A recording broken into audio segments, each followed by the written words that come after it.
On était hier dans le débat de Rabbi Meir, Rabbi Yehuda et Rabbi Yossé sur Birkat Kohanim Mincha. Oui, quoi, quelle page déjà? Kavav Amud Bet. Ouais.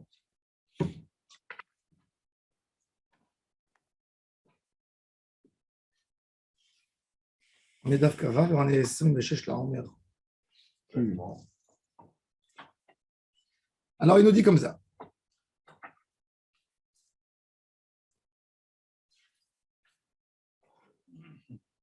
Alors on a vu la Svarot de Rabbi Meir et de Rabbi Yehuda et de Rabbi Yossé. Alors on reprend dans les lignes larges entre la Gemara et le bas au milieu. Ouais. Rabbi Yossé Savar, Mincha de Ita Bechol Yoma Gazru Barabanan. Neila Deleta Bechol Yoma lo Gazru Barabanan. On a expliqué hier que dans quelque chose qui n'est pas fréquent, ça n'existe pas ni Gzera ni un Minag. Amarav Yehuda Amarav. Alacha ki Rabbi Meir. Rabbi Yochanan Amar Naagu Aram ki Rabbi Meir. De faire Birkat Kohanim, même dans Mincha. Verava Amar Minhag ki Rabbi Meir. Mande Amar, on va voir que la halakha c'est pas comme eux, c'est comme Rabbi Yossé. Mande Amar halakha ki Rabbi Meir, Darshinan la Bepirka. Mande Amar Minhag, Midrash lo Darshinan, Oruye Morinan. Intéressant. La Gemara nous donne une autre règle. Elle nous dit quand tu dis Minhag ki Rabbi Meir ou halakha ki Rabbi Meir, quelle est la différence? Si je dis le Minhag, il est comme ça, ou si je dis la halakha, elle est comme ça, vous savez? Aujourd'hui, on confond tout. Mais eux, à l'époque de la Gemara, ils faisaient une distinction très claire entre un minhag et une halakha. Quand je te dis halakha, c'est-à-dire que tu peux faire en dracha en public, tu dis c'est comme ça. Quand je te dis nahagu aram, tu n'as pas le droit de dire en public, parce que nahagu aram, c'est le peuple qui a été noël. Il n'y avait pas un débat. Pour faire une halakha, il faut un débat. Il faut que ça monte à table et que ça se tranche. Quand il y a quelqu'un qui vient demander au Chacham, on ne laisse pas, on ne dit rien. Quand quelqu'un dit, bon, j'ai vu que les gens ils ont fait jusqu'aujourd'hui comme ça. Ce n'est pas une halakha. C'est la place du minag. Le minag, il faut savoir, il est toujours réduit. Aujourd'hui, ils ont fait des minagim plus que la halakha. Le hikar, c'est la halakha d'abord. Minag. Les gens, ils ont fait de minag. C'est pour ça qu'il y a beaucoup de rabbanim qui disent minag, c'est au titre de Guinom. Ah, d'accord. C'est la même lettre. Ouais. Minag. Minag, c'est les coutumes. Mais il y a plein de coutumes, qu'est-ce que tu appelles minag? Quand les coutumes, alors c'est pour ça toujours les minagim des grandes communautés juives, c'est toujours des beaux minagim. Pourquoi? Parce que quand il y a une grosse communauté juive, il y a forcément des tamidei chachamim. S'ils ne l'ont pas contesté, ça veut dire qu'ils ont vu qu'il était bon. Mais quand des minagim ils viennent de n'importe où, des petites communautés, c'était des minagim qui étaient bien, peut-être il y a 100 ans, le minag était pour attraper un bug, pour bloquer quelque chose, tu ne peux pas l'adapter et dire, allez, on prend des minagim comme ça, de n'importe comment. Ce n'est pas des beaux minagim. C'est pour ça qu'il faut faire très attention avec un minag pour savoir d'où il est sorti, Birkla, le minag, comment il est venu. Un jour, il y a quelqu'un qui est venu me dire qu'il avait des grands problèmes il a eu des problèmes des fois de shalom bayit parce que quand il partait chez son beau-père, lui, il ne mangeait pas de kitniot et son beau-père, il mangeait. Bon, ça faisait un peu des choses. Par rapport à la nourriture. À Pessah, oui. Ouais. Et donc, chaque fois, il avait des histoires avec sa femme. Et un jour, sa mère, à lui, elle dit à sa femme, tu sais, chez nous, son père, il mangeait des kitniot, mais il a adopté le minag de mes parents. N'importe quoi. C'est-à-dire, lui, il est parti pour tenir sur le minag de son père qui n'était jamais son minag. Et c'est pour ça qu'un minag, c'est toujours, d'après la halakha, c'est très light. Ça veut dire que du moment où tu as quitté ton pays, l'environnement, il n'y a plus lieu à faire ces minagim. D'accord. Et donc, quand tu vas dans le minag de la ville où tu es, pour éviter des marlocotes, parce que les minagim, c'est la source de tous les marlocotes. Il faut savoir qu'un minag, il est beau quand il sert à son rôle. Le rôle du minag, c'est quoi? C'est le Rav, il a vu qu'il y avait un problème. Il a instauré quelque chose pour bloquer l'idée. Maintenant, lui, il a instauré parce qu'il connaît l'endroit, l'environnement, les familles, le type de personne. Il est venu, il a fait une chose pareille. Par exemple, pourquoi au Maroc, les gens ils font Sfirat HaOmer avant d'aller dans les Shabéar? Pourquoi? Peut-être que les mecs, ils se barraient avant de le Parce faire. qu'exactement, il y avait des jeunes qui se barraient de la synagogue et ils partaient. Alors, ils ont fait ça, tu comprends? Alors, ils ont attrapé. Maintenant, quelqu'un, il arrive dans un endroit. Il dit, non, nous, on a l'habitude de faire avant. Je tuyote. Donc, dans l'absolu, on pourrait faire le birkat, le compte du Homer après avec nous. Bien sûr, bien sûr. Mais il y a tellement de choses comme ça. C'est pas trop important, ces trucs-là. C'est des détails, je trouve. C'est pour ça. Mais ça, ça attrape ça, c'est un minag. C'est pas écrit dans aucun endroit dans la halakha. C'est minag, c'est un minag, un beau minag. Il y a des minagim qui servent à quelque chose. Par exemple, la bar mitzvah, c'est un minag, c'est une coutume, la bar mitzvah. La bar mitzvah, dans sa forme qu'elle a aujourd'hui, elle n'a jamais existé. Les bar mitzvah, les belles bar mitzvah, ils les faisaient toujours en Europe, aux États-Unis, jamais en Israël. Moi, quand j'étais enfant, j'ai fait ma bar mitzvah à la maison. Et c'était une grande bar mitzvah que mes parents, ils ont invité 40 personnes à la maison pour venir dire Mazal Tov.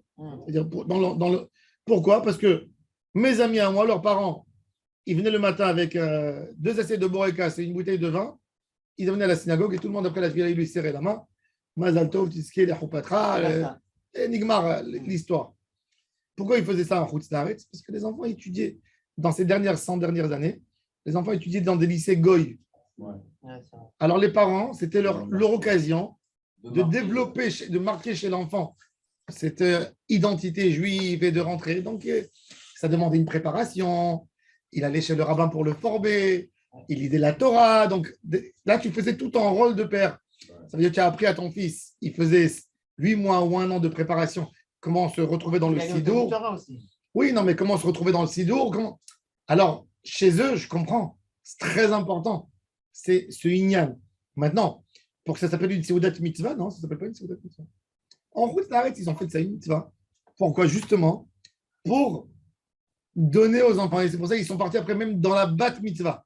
Ce qui n'a jamais. C'est du délire. Mais une Bat Mitzvah, ça n'a jamais existé. Pourquoi ça n'a pas existé? Ouais, mais c'est un effet de mode, ça. Non, mais c'est pas un effet mode. Non. Moi, c'est un effet de mode. Parce qu'ils ont fait. Non, parce qu'ils ont fait ça pour les filles juives qui ont étudié qui étudient dans des lycées goy à la base. Pour lui donner une identité. Ils se sont dit, OK, on a donné aux garçons et les filles.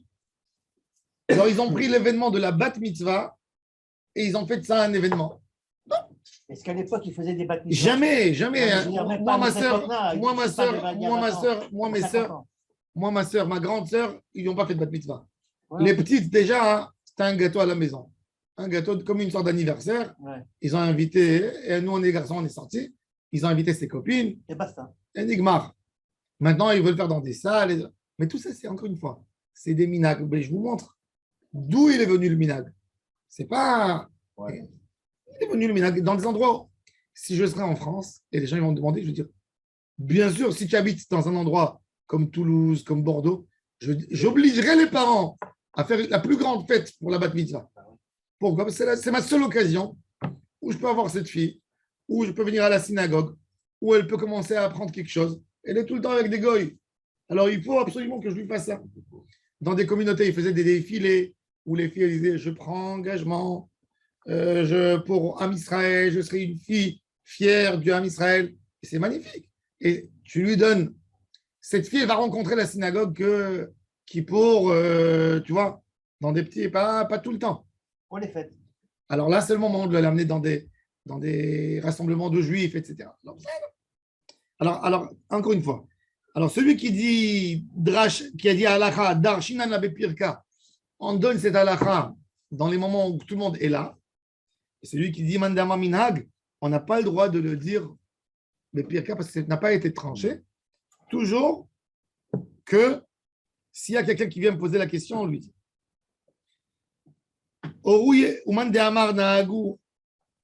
Alors il dit mandama minhag, midrash lo darshinan oruye morinan, mandama nahagu.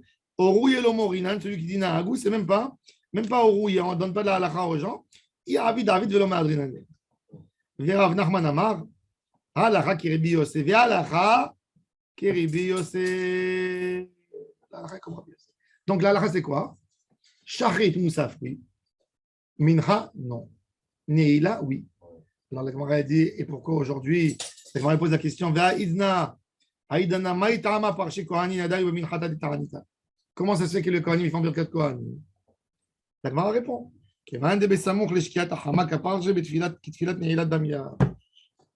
comment on le fait?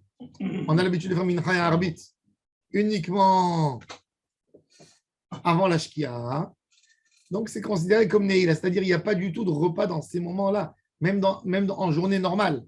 Qui c'est qui mange au coucher du soleil, qui fait son déjeuner? Personne. Tu peux revenir sur ce que tu appelles Neila. Neila, ce n'est pas la Neila. Neila, ça close la journée. Mais alors, ça veut dire que le seul moment, parce qu'avant ça, excuse-moi, je reviens un peu en arrière, mais avant ça, on a dit les seuls moments où tu dois faire Birkat Kohanim, ils sont liés à Mincha et Neila. Mais le seul jour où tu fais Neila, c'est Kippour. C'est Kippour et les Taniot Tzibour, il faisait aussi. Ah, les Taniot Tzibour. Ouais. Okay, mais la Gemara dit alors pourquoi tu fais dans la Neila? Non, pourquoi tu fais dans la Neila? Parce que c'est la fin et tu ne la confonds pas avec Mincha. Alors il dit, mais j'ai vu les Minagim qui font même à Mincha. Il dit non, mais ils font toujours que dans Mincha qui est proche du coucher du soleil. Ouais. Nafkamina, sous-entendu de la Gemara, qu'on n'a pas le droit de faire Birkat Kohanim dans une Mincha Gedola en Ta'anit Tzibour, que quand c'est avant la Shkia. Jamais quand tu fais Mincha à 1h de l'après-midi.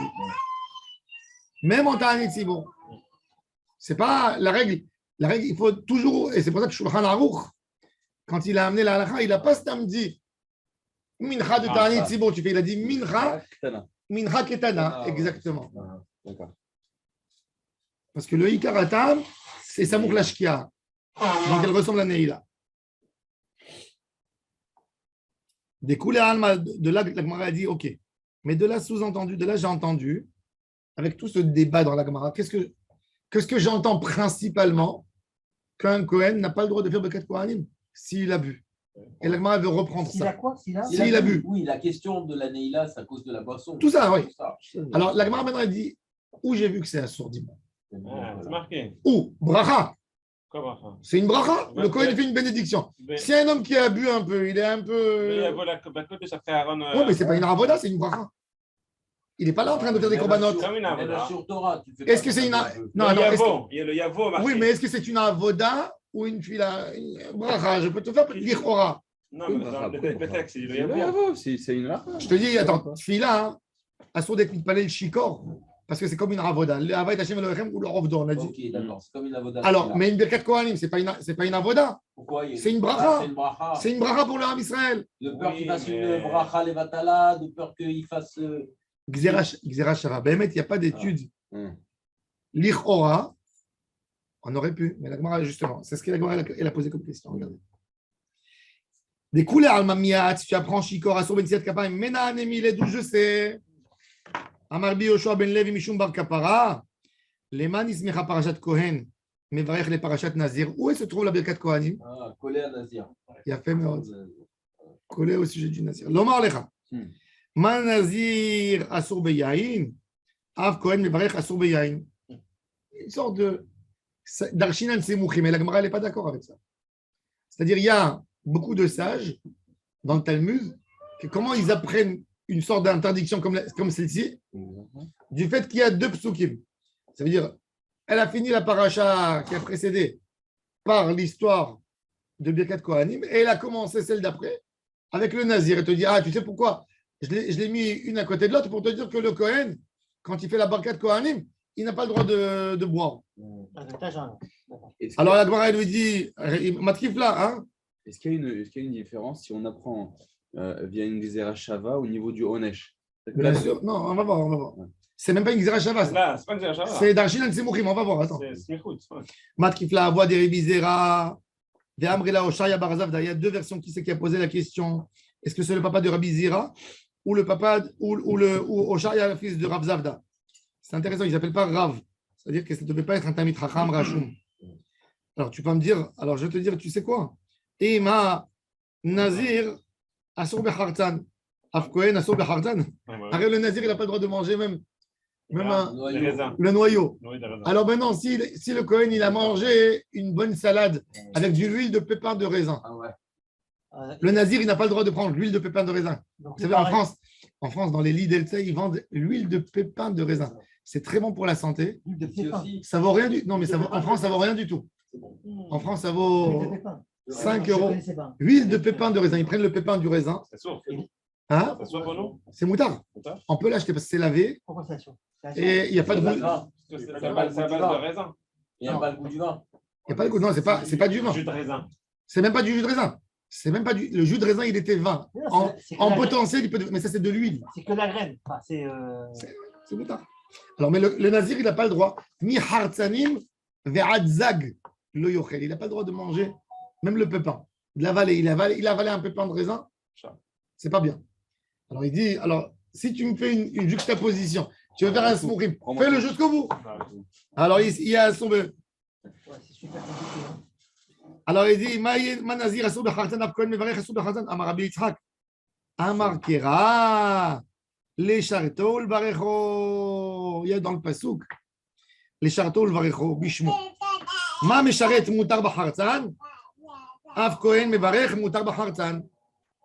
Il te dit, les charto, le barecho, les charrettes, c'est assourd d'être mesharet quand tu as bu. Ou le barecho, c'est une bracha. Beket Kohanim. Donc, c'est le limoud, c'est mamash beignano. Qu'est-ce qu'il y a quand je vais au il dit le Kohen, c'est quoi son destin? Les charteaux ou les varchos? Alors, il te dit les charteaux ou le varecho, comme que tu es mécharé toto, tu n'as pas le droit du vin, même les varchos. Alors, il dit alors, si c'est comme ça, les charteaux, est-ce qu'il y a un baralmoum, un Kohen baralmoum, un Kohen qui lui manque un doigt dans le pied? Il ne peut pas. Hein, pourquoi il ne peut pas? Tu n'as pas monté avec Kohanim? Il ne faut pas qu'il soit ferme ou je ne sais pas quoi. Non, il peut monter avec Kohanim, il ne peut pas. Un Kohen aveugle, il peut? Ah non, Un Kohen aveugle, il fait peut-être Kohanim? Ou il ne fait pas peut-être Kohanim? Il fait. il fait. Mais Alors, au Betamikdash, il ne travaille pas. C'est marqué les charteaux au balcon. Il y a fait. Si Donc, tu tu fais me la donnes, il y a bracha, fait. Si tu tu vas as avec les Raoul, charrettes, il y a fait. Alors, il y a fait. Même nous, on sait qu'on peut monter. C'est ça la question de la Gemara. Uniquement pour le Betamikdash. Bien sûr. Mais sinon, pour ce qui est de la bière katakonim, même s'il est. Comme ce n'est pas une avoda. Mais c'est exact. Même s'il est bon et qu'il est. Alors, la Gemara, a fait. Alors, la Gemara, elle dit. Tu sais quoi? Alors, je vais aller avec toi. Tu me dis les charteaux, le varecho.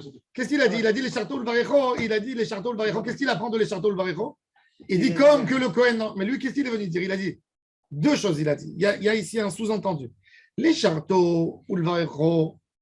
Donc, comme que tu n'as pas le droit de boire, tu n'as pas le droit de faire le Birkat Kohanim. Mais aussi, en même temps, comme qu'un Kohen a le droit de manger de l'huile de pépins de raisin, par exemple, ou d'avaler un pépin, et il a le droit de servir, et bien même celui-là, il a le droit. Alors la Gemara dit, alors si c'est comme ça, alors tu vas me dire, Ma mesharet ba'al mumlo, af Kohen mevarech ba'al mumlo.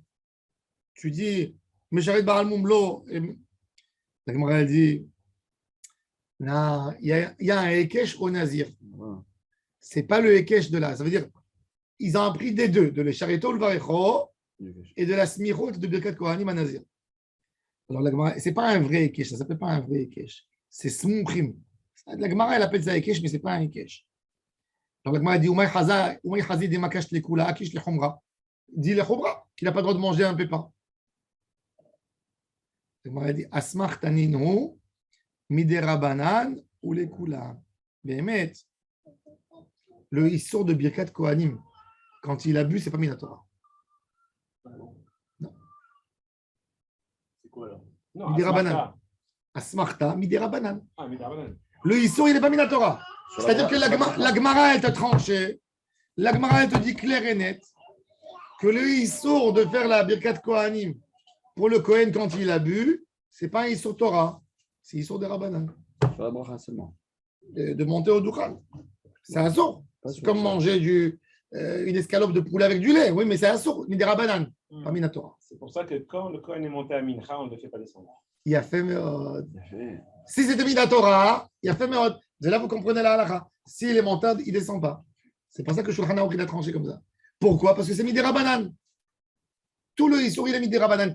Ils ont fait une Xéra. Alors tu vas me dire, je vais le faire descendre, c'est déjà Xéra l'Exéra. Si c'était de Horaïta, oui, tu le fais descendre tout de suite.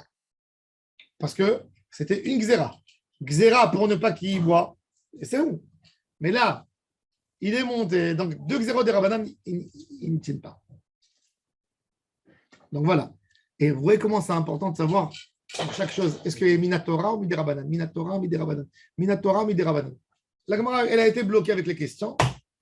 C'est-à-dire, Asmar Taberma. Si la Gemara n'était pas bloquée avec ça, c'est un limoud gamour. Les chartol varecho, c'est mamash.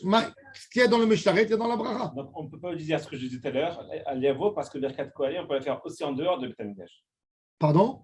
Tout à l'heure, je disais qu'on apprend de Liavo, Kohen le Liavo, quand il a Shtouye Yain. Shtouye Yain. Donc, on ne peut pas prendre d'ici. Pourquoi? Parce qu'en Parce fait, Birkat Kohanim, on peut la faire aussi en dehors de Beth En Amikdash. dehors, il a fait mode. Ah, je t'aurais dit aussi, ma Mesharet, rak bebet Amikdash. La Gemara, elle aurait pu poser une autre question aussi. Il a fait, maintenant que tu me dis, là, il aurait pu mieux poser encore comme question. Je t'aurais dit, ma Mesharet, mutar, rak bigvulin, tomar beket kohanim, rak bigvulin. D'accord.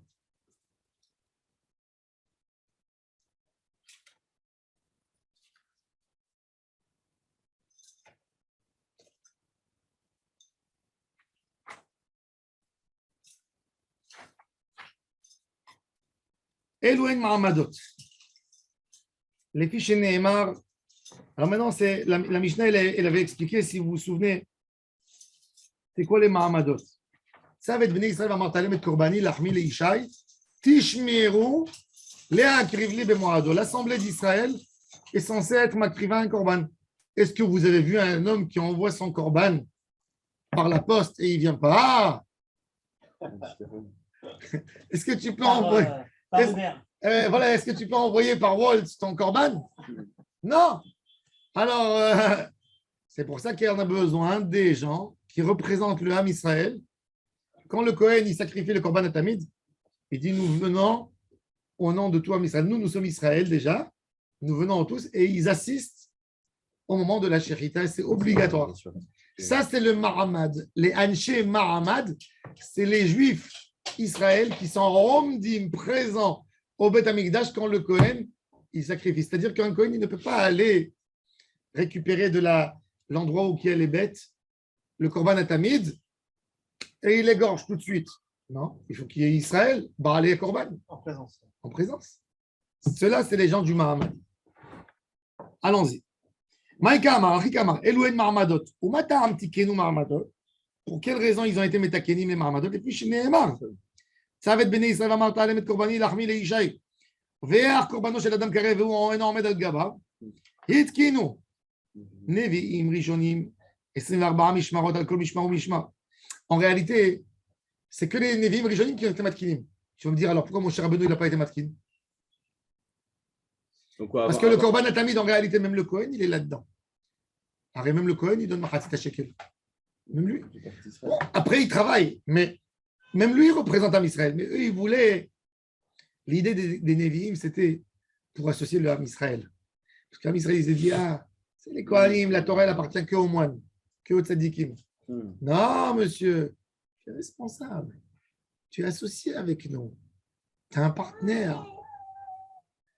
Un jour, Edmond Safra n'avait pas d'enfant des années. Et le rabbin de Chabad à Sao, il a dit je vais t'amener chez le rabbi. Il ne croyait pas trop. Il est parti, il a fait une bracha. Et il est venu. Et sa femme, elle est tombée enceinte. Il était affolé, il est venu avec là-bas. Et il est venu chez le rabbi de Bavit qui lui a dit Rav, dites-moi où vous avez besoin de monter un projet. Hein, et moi, je vous fais un don, je couvre tout le projet. Je finance. Je finance le projet. Le rabbi l'a regardé, lui a dit tu ne me donnes pas un don, je n'ai pas besoin. Nous sommes des partenaires. Nous sommes des partenaires. Je ne vais pas prendre de toi tout. Je vais te prendre une somme, mais tu seras avec moi partenaire pour tous nos. Et il a adoré ce projet. Il a dit partenaire, je serai avec vous partenaire. Et depuis tout le temps, il donnait. Pourquoi? Parce qu'un partenariat, c'est plus important qu'un don. Un don, tu donnes. Shalom aleik, nafshi. Shalom aleik. Là, il n'y a pas Shalom aleik. On est partenaires. Et c'est exactement cette idée associé, que la Torah, elle veut donner au Ham Israël. Vous êtes tous associés. Tu peux être Mahamad, c'est ton korban. Quand tu viens Tu es au Beth Amikdash, tu as une occasion, tu habites au Galilée, tu es à Jérusalem, tu es pressé de venir voir le matin comment on sacrifie ton corban. Mais j'ai donné 1 millionième. Oui, c'est ton corban. Oui, monsieur, c'est ton corban. Tu as un partenaire. Et c'est ça la Torah. Quand on a envie toujours de monter un Beth Midrash, une communauté, le plus important, toujours, quand tu veux mobiliser les gens, c'est de leur donner un sens de partenariat. Tout le temps. Si la personne, il n'a pas, quand tu montes une société avec des ouvriers, tu veux réussir, si tes ouvriers n'ont pas le sens du partenariat, c'est pour ça que les grandes sociétés qui ont le plus grand succès aujourd'hui, Hightech, ils ont bien compris ça. Qu'est-ce qu'ils font? Il faut participer. Exactement, ils donnent des actions en bourse. Ils donnent pourquoi? Tout le monde est exact, pour donner l'idée du partenariat. Parce que le partenariat, c'est la chose la plus intelligente. Chacun est concerné. Exactement. Tu prends quelqu'un, tu lui dis, voilà, tu rentres, après 1 an que tu es là, tu auras 100 actions. Tu as 100 actions, tu as 200 actions. Maintenant, c'est à toi, c'est ton travail aussi. Chacun mobilise l'autre. Mais quand la personne il est payé, premier mois, il a peur. 2e mois, il se met bien sur sa chaise. 3e mois, il pense comment il peut se sauver plus de sa chaise. Et oui, c'est un peu ça. Alors il a dit, donc il a, alors, et qui nous nevim rishonim, 24 משמרות, על כל משמר היה מעמד בירושלים של כהנים ושל לוויים ושל ישראלים. לכ"ד משמרות, c'était נביאים ראשונים, c'était David et Shmuel Hanavi. Après, ils ont augmenté le chiffre des Mishmarot à 36, après à 48, selon les grandes familles des Kohanim qui se sont multipliées. Donc, il n'y avait plus de place pour les Kohanim. Qu'est-ce qu'ils ont fait? Ils ont pris les sous-familles. C'est-à-dire, par exemple, alors, à l'époque du premier temple, tu avais 24 familles, des grandes familles. La famille de Sadok, la famille en deuxième temple. Par exemple, la famille de Sadok, elle est devenue 50 000 Kohanim. Comment tu me ramènes 50 000? Comment tu m'amènes 10 000 Kohanim? Ils ont partagé cette famille en 3. Ils ont pris les 3 noms des enfants. C'est plus Tzadok. C'est Ben Tzadok, c'est Abraham et Yitzhak. Voilà. Et ils ont dit, maintenant, vous allez venir là. Ils sont multipliés les Kohanim. Les Lévim ont disparu. Il n'y avait pas beaucoup de Lévim au second temple. Les Lévim se trouvaient, comme je vous ai dit, à Djerba, au Yémen et en Espagne. Ils n'ont pas fait le Aliyah. C'est pour ça que Ezra Sofer a instauré qu'on peut donner les mains à Esrot du Lévi, tu le donnes au Kohen parce que le Kohen c'est un Lévi. C'est pour ça que normalement c'est fou. Vous allez ouvrir les pages blanches en Israël annuaires, c'est incroyable. Vous ouvrez Lévi et Kohen, il y a plus de Kohen que des Lévi. Et c'est pas normal. Parce que les Lévim étaient nombreux, les Lévim. Combien de Kohanim il y avait? Il y avait très peu de Kohanim. À l'époque de Moshe Rabbeinu, il y a 5 Kohanim, il y a Aaron et ses 4 enfants, et il y a 22 000 Lévi'im. Comment ça se fait qu'il y a maintenant autant de Kohanim? C'est parce que les Lévi'im ne sont pas montés en Israël, donc il les a destitués, Ezra Sofer, et comme la personne n'avait plus aucun bénéfice du fait qu'il disait qu'il est Lévi, donc ils n'ont pas gardé le nom Lévi, et ça a disparu. Ça a disparu. Ils n'ont pas gardé le nom Lévi. Sauf les Lévi'im. On a trouvé sur la tombe de la grand-mère du grand-père de ma femme, il s'appelait Rotnemer Segal. Segal, c'est Rachet Tevot, Sgané Lévia. Ça veut dire l'adjoint du Kohen, le bras droit du Kohen. Il ne faut pas s'appeler Lévi pour monter à la Torah deuxième. Alors. Tous les Segal Ashkenaz, c'est tous des Lévim, il faut savoir. Tous les Segal. Segal, c'est Rachet Tevot, Sgan Lévia. Alors, ils prenaient des noms comme le Shtar HaKadosh, Rabbi Yeshayahu Alevi, Horowitz. Alors, ils faisaient Yeshayahu Horowitz, Segal. Alors, ils ont fait ou Alevi Horowitz ou Horowitz Segal. Toujours Segal, c'est un nom qui vient avec la famille. Il n'y a jamais Segal seul. Segal, c'est resté votre Ségané Lévia. Le Tourézav, Rabbi David, Segal, il s'appelle. C'est-à-dire qu'une personne qui n'a pas de nom de Lévi, mais qui. Non, il y a des familles, on sait. Par exemple, chez les séfarades, il y a une famille en Égypte et en Grèce, ça s'appelle les Carasso. Tous les Carasso du monde, c'est tous des Lévi'im. Tous les Carasso. Comme tous les Solal du monde, c'est des Kohanim, tous les Carasso, c'est des Lévi'im. Tous les Khamti, c'est des Kohen, normalement. Il faut savoir tout ça. Oui, il y a des familles. Les grandes familles des Kohanim et des Lévi'im, ils n'ont pas besoin d'avoir un nom.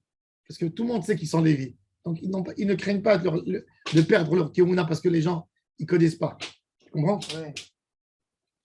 Tu as des Scali, les Juifs Scali. Ouais. C'est tous des Kohen. Tous les Scali, c'est des Kohen. C'est tous des Kohen. Mais comme leur Kehuna est tellement forte, ils n'ont pas besoin de se prononcer Kohen, Scali. Scali, tout le monde sait que c'est Kohen.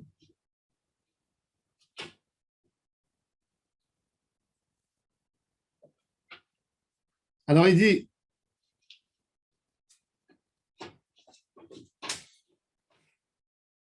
les ont fait monter, donc après ils ont augmenté le chiffre. Alors il y avait Tanoura Banan, 24 Mishmarot d'Eretz Israël, Ushtem Esre Be'Yericho.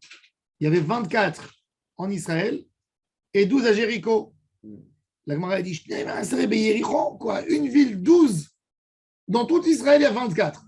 Et tu me donnes une ville, tu me dis il y a 12. C'est pas normal. C'est pas proportionné. Parmi les 24 en plus? Non, en plus. Et là, alors il a fait moins. Alors la Gemara a dit, Bémet, la Gemara n'a pas compris au début. Elle a dit, Shtem Asar Mehem Biyericho. 12 parmi eux. Pourquoi 12? Comment ça se fait à Yericho Davka? Il chantait bien. Non, mais c'est les Israël aussi. Oui, il y a les Kohanim. Mais... Non, déjà les Kohanim, ils n'avaient pas de terrain dans les villes. Donc, les mairies, qu'est-ce qu'elles faisaient? Dans l'agglomération de la ville, elles leur donnaient des terrains où ils mettaient leurs cabanes là-bas, ils étaient là-bas. Il y avait des mairies qui n'étaient pas si gentilles. Ça veut dire qu'ils ne leur donnaient pas tous les services municipaux bien comme il faut.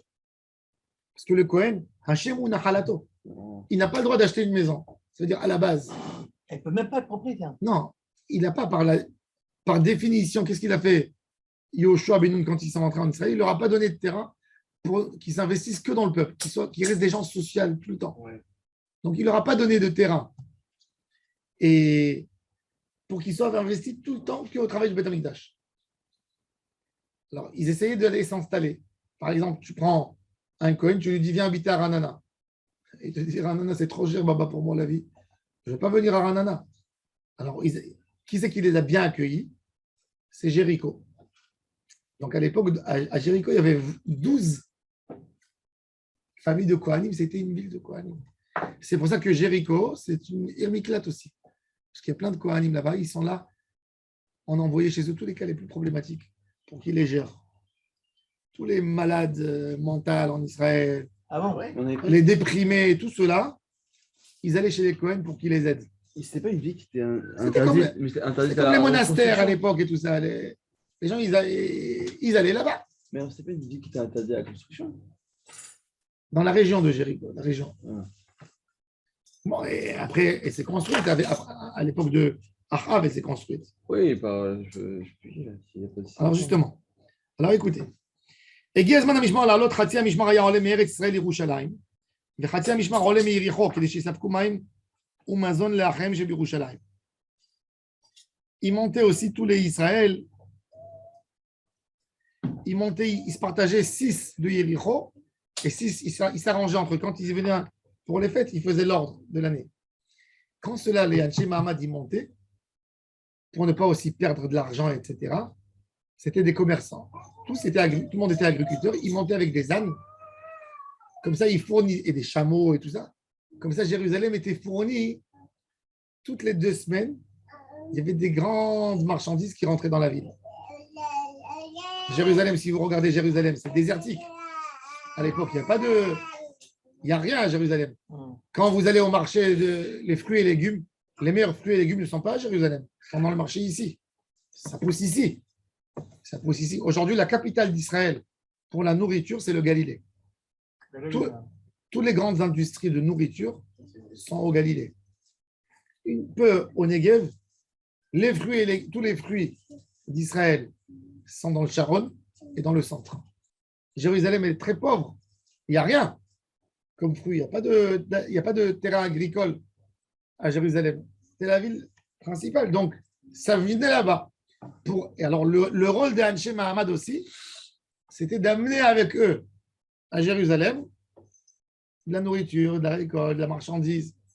Et ils venaient, ça leur donnait la pêche de vouloir venir. Ils gagnaient aussi de l'argent. Amar Rav Yehuda, Amar Shmuel. Déjà dans la préhistoire. Kohanim, Velevim, Israélim, Arakvim et Korban. Il dit si on n'a pas sur un Korban, depuis cette takana, si on n'a pas un Kohen, un Lévi, un Israël, on ne peut pas sacrifier. C'est-à-dire le Kohen au Beth Amikdash, il ne peut pas égorger le Korban Atamid s'il n'y a pas un Israël dans la Hazara. Viens ici, viens voir. Les Matlitatana, Rabbi Shimon ben Elazar, Kohanim et Léviim, ou Kleshir me'akvin ta Korban. Il y a Kohanim et Léviim, et pas rien que ça. Ou Kleshir, si on n'a pas des instruments de musique, on ne peut pas non plus amener le Korban. Les mains comme il fallait. Mor Savar, Ikar Shira Bapé, ou Mor Savar, Ikar Shira Bakedi. On avait dit, si vous vous souvenez dans Maseret Souka, quand il y avait le grand débat talmudique, est-ce que Ikar Shira Bapé ou Ikar Shira Bakedi? La Gemara là-bas, elle avait dit que si tu me dis Ikar Shira Bapé, je peux amener un musicien Goy, Mamzer. Paraoui, un Lévi qui est pas soul, pas goum. Et il est pas soul à Avoda, puisque Ikar Shira Bapé, donc il peut être Bekli. Mais si tu me dis que Ikar Shira Bakli est la paix, la bouche, ça ajoute au Kli, donc c'est une Avoda. Si c'est une Avoda, il faut qu'il soit caché, hein, la Avoda. Voilà. Ça, c'est le din de Shienesia Tova, Rabbi Yaakov. Ah oui, pour moi. Ah, tu seras là. On voit les photos. Alors, il nous dit Ikar Shira, Marsavar, Ikar Shira Bapé, ou Marsavar, Ikar Shira Bakli. Alors, regardez, après, on va voir l'ordre de ce qui s'est passé. Alors. Et pour sacrifier, il n'y avait pas besoin de la présence d'un Lévi, alors. Ah. Quand il sacrifiait le Kohen. Oui, tu as besoin de la présence d'un Lévi. Ah, sinon, tu peux pas.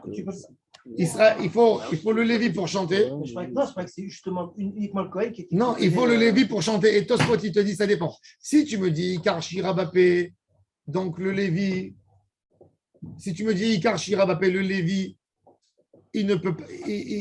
Il peut amener quelqu'un qui a un défaut dans les mains, quelque chose, pour jouer de la musique.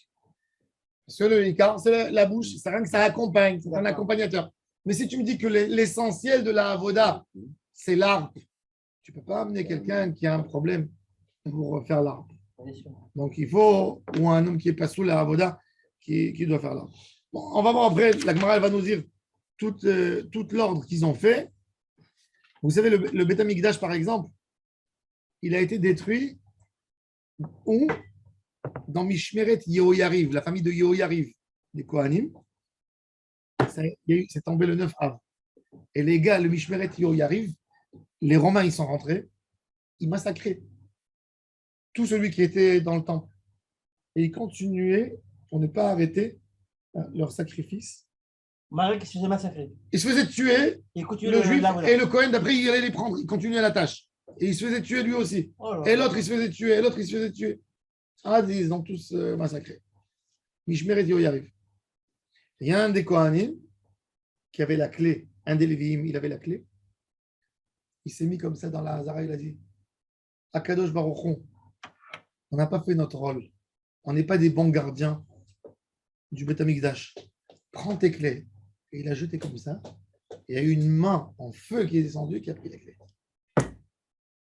Tu as raison. Vous n'avez pas gardé bien le Beth Amikdash. Et il y a eu le feu, il fait tomber toutes les pieds. Il par quelque chose de sympathique. Les Arabes. Rabbi Ovadia Barthénoura. Rabbi Ovadia Barthénoura, il raconte, il témoigne qu'il a vu les colonnes que Shlomo HaMelech il a fait pour Beth Amikdash, qu'ils les ont gardées même dans le deuxième temps. C'était des colonnes que même les Babyloniens ne les ont pas pris tellement ils étaient lourds. Ils les ont bien pensés, ils ont remis. Et les Romains, ils les ont amenés à Rome. Les colonnes. Ouais. En cuivre. Ils ont démonté les colonnes. Oui, c'était des colonnes énormes. Une Yachin et l'autre Boaz. Il a dit, je les ai vus à Rome, ils étaient à l'entrée du Vatican avant qu'ils ont fait des travaux avec Michelangelo. Michel-Ange, et les Juifs de Rome allaient faire les keynotes là-bas, Shabbat. Ah ouais? Quoi? Et les colonnes, ils se mettaient là-bas à côté, ils ont obtenu l'autorisation du pape. Au Vatican. À côté des colonnes, parce que les colonnes étaient disposées à l'entrée. Ouais, mais bon, c'est quand même le Vatican. Oui, mais ils les ont devant. Et tous les Tisha B'Av, le 9 Av, les colonnes, ils coulaient de l'eau comme des larmes. C'est pas. Maintenant, quand ils ont fait les travaux là-bas, il y a 400 ans, 500 ans, 400 ans, Barthénoura, Ovadia de Barthénoura, l'auteur des. Il témoigne qu'il les a vus. Ils les ont fait descendre dans les caves du Vatican. Est-ce que c'est vrai ou pas? Finalement, ce qu'ils ont pris. Baruch Adonai, l'Olam, Amen. Je sais pas.